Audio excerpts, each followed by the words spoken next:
Pesawat drone Coax kini digunakan untuk memantau kondisi kawah Gunung Agung. Pesawat drone ini sengaja dirancang sebagai pesawat pemantau gunung berapi.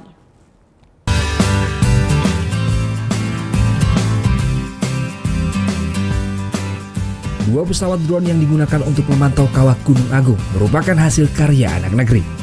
Pesawat drone yang diberi nama Coax ini memiliki beberapa kelebihan, di antaranya mobilitas yang tinggi, ramah lingkungan, serta mampu terbang dengan ketinggian maksimal mencapai 4.000 meter. Pesawat drone ini menggunakan mesin full injection sehingga irit bahan bakar dan mampu terbang sampai 3 jam.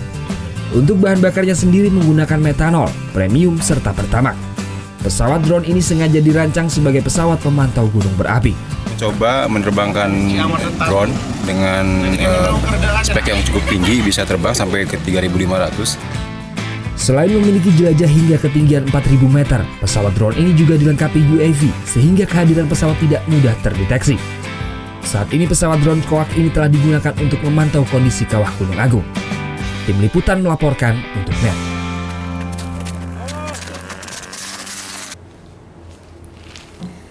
Udah selesai kan nontonnya? Nah, jadi jangan lupa buat like, komen, dan subscribe ya.